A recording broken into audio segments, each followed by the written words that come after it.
I am super excited to be here today as an educator because as an educator, I often get asked the question, what's the best way to fix education? And my answer is simple. Education isn't broken. It's simply evolving.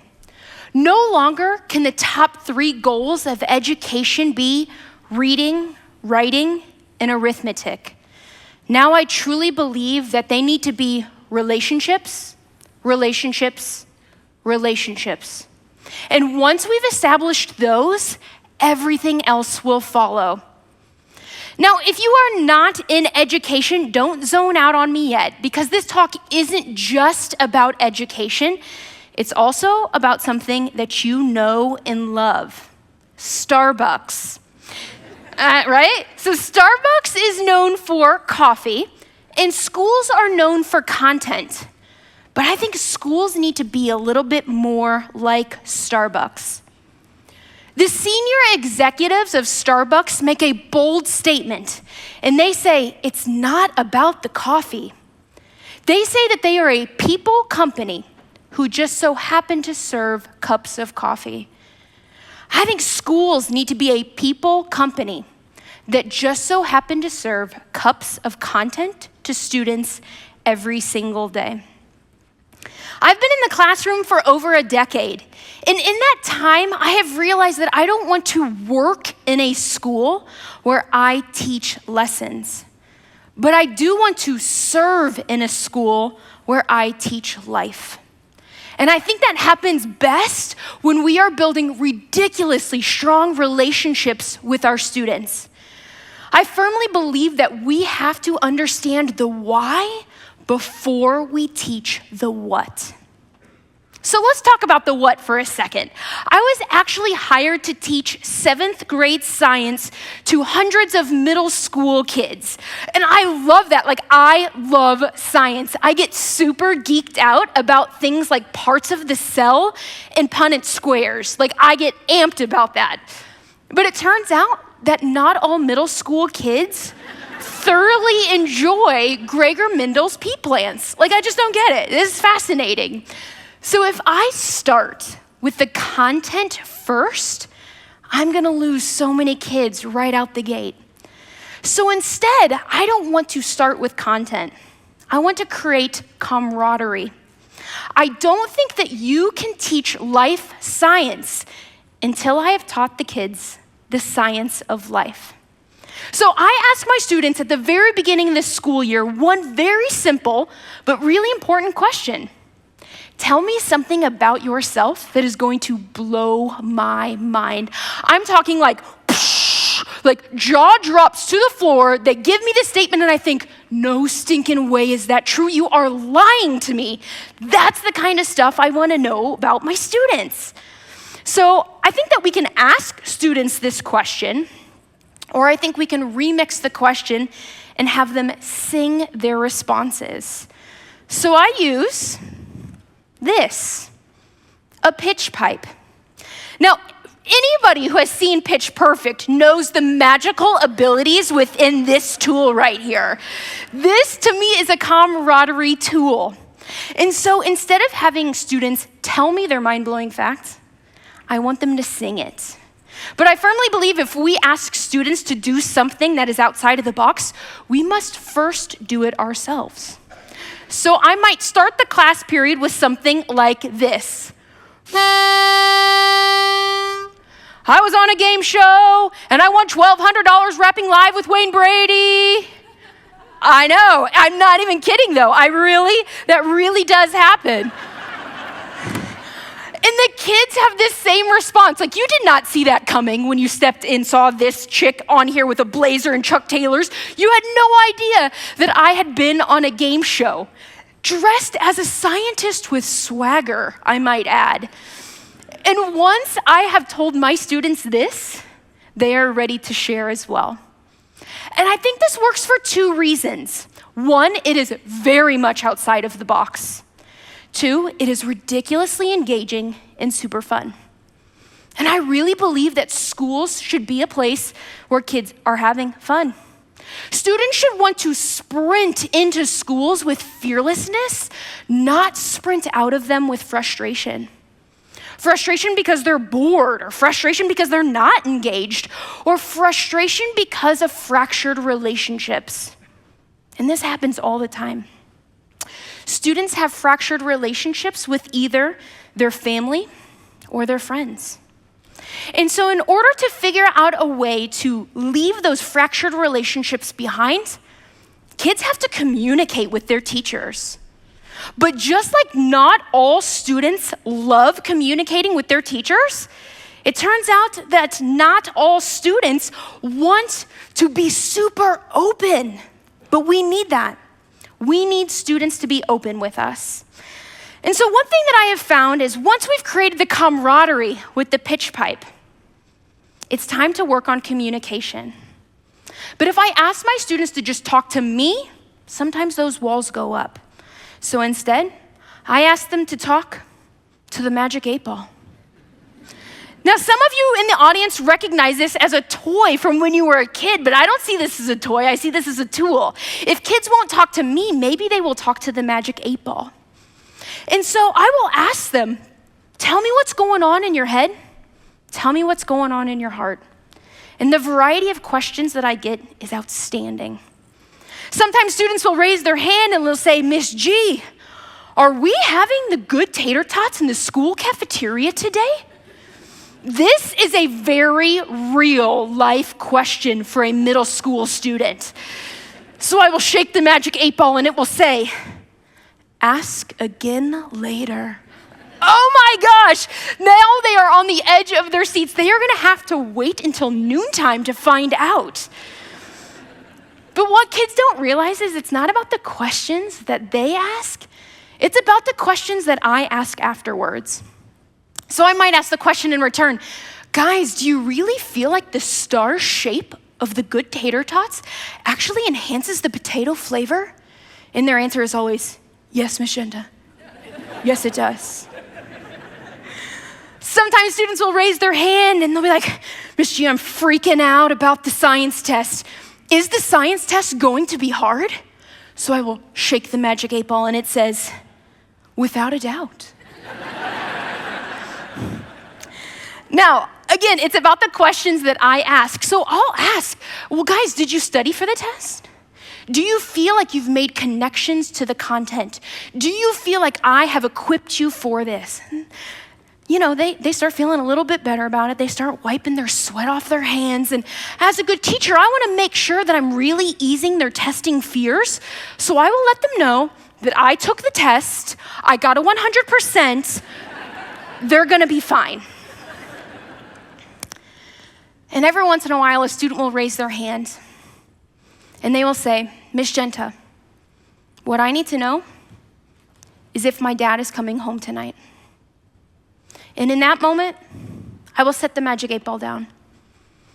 These are the exact types of questions that I was hoping for. And not because I want my students to be struggling, but this type of question is proof that kids feel safe and loved and trusted in my classroom.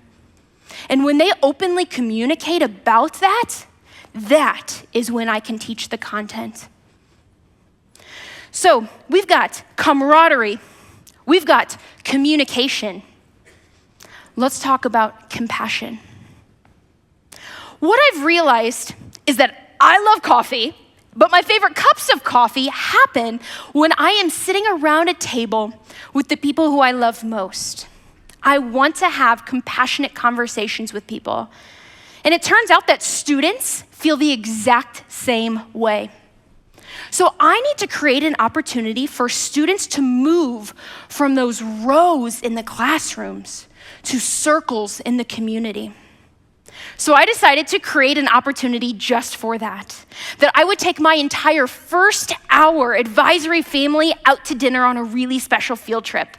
And we would prepare for it for months, and I would teach them basic life skills, like please put your napkin in your lap, and how to calculate a proper tip. And it's appropriate to address the waiter or waitress by name. And for the love of God, can we please not use the silverware like it's a saw as you're cutting through a steak? These are things that kids need to know about. So we prepare for an entire month. And on that magical night, we all come together and we do life over cheeseburgers and chicken fingers. And students dress in their best. And for some kids, that is a pair of sweatpants and a hoodie. And for other kids, they put on a special shirt with buttons, as they call it, and they throw on a clip-on tie. But it doesn't matter what they're wearing. What matters is we are doing this as a family. And you better believe that differences exist at this table. There are students at that table who are desperate to have a relationship with a parent. And there are students at that table that have such intense relationships with their parents that they wish those adults would give them the space to be the amazing, unique individuals that they are. There are students at that table who don't have $2 to their name. And there are students at that table who have so much money, but they only want the memories. But like I said, none of that matters on that night. We have moved from rows into circles, and it is a beautiful thing. And I could share with you countless stories of things that have happened at that table. But just a few weeks ago, something really cool happened. Interestingly, I was at a Starbucks working on a writing project, and a student from my very first year of teaching walked through the door. And I got ridiculously excited about it, and I sprinted over to her, and I gave her a hug, and she started telling me about all the things that she was doing, and she's studying science. Yes, right? Check. And then we just chatted a little bit. We caught up, and she turned around to leave. And she came back and she said, Miss G, is it weird if we take a selfie? I said, oh girl, it is not weird. Like, I got the greatest selfie arm ever. Let's do this. And then she said, do you know my most favorite thing that I've ever done with a teacher? I said, no, what is it? And she said, well, you probably don't remember. I said, well, tell me. It's when we ate dinner together. She identified this dinner as the most important thing that a teacher had ever done for her. And what's cool is at this table, we start having meaningful life lessons, and it inspires students to want to teach about life as well. I often have students come to me and say, Miss G, can I teach a lesson? And I'm like, okay, sure, that sounds great. And they're like, well, I'd like to use YouTube. And when a student comes to you and says they'd like to use YouTube in a lesson, you predict one of two things: that they want to show some silly cat video, or they want to show you some video of dudes slam dunking basketballs. But every once in a while, you'll get a student who brings this type of video. A student saw this, and it's about a guy running through the streets of New York giving high fives. Here's a sample clip.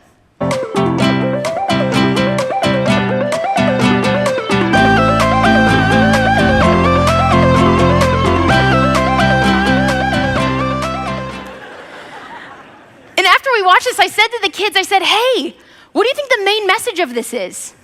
One student raised their hand and said, the people of New York are in terrible moods. You have to laugh at that, right? Another student raised their hand and said, we should never judge homeless people. I thought that was great as well, except I was very confused. I said, where's the homeless person? And they said, well, Miss G, the guy giving high fives is homeless. And I said, oh, honey, he's not homeless. He's just hipster. And then one student raised their hand and said, Miss Genta, I believe in the power and positivity when we make personal connections. Right? That's amazing. So with that, we decided to create our own little viral movement. And students created positivity posters, and they made sketches, and they drew pictures, and they used their talents to basically create our own viral movement where we stood outside of our school and we held up these posters one morning. And people would drive by and they would honk and they would wave, and sometimes people would pull over, roll down the window and say, this is what school is about. This gave me the positive boost that I needed to start my day. And this all came from students moving from the classroom into the community and building relationships. And it was this reminder that a school is just a building until the people inside of it decide that relationships are the most important thing. And I think that we can open up the door of possibility to rethinking what's most important in education, or I think we can kick that door open, literally.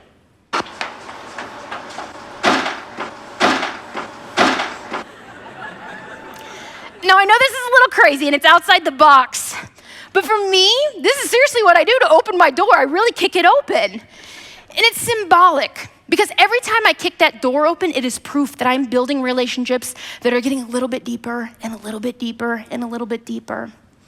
And it's also symbolic that we are running this really cool race together in a school, and it's the race called life.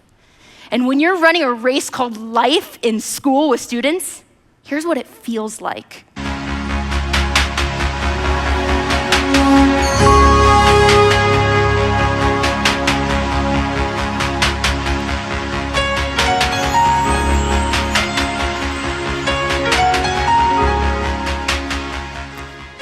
So that's what it feels like for me, but you better believe that my students are learning how to celebrate education as well. This relationship building thing is not just for me. Most importantly, it's for the kids. And when we are building strong relationships with them, here's what I see from my perspective. Be sure to watch the kid in the orange at the end.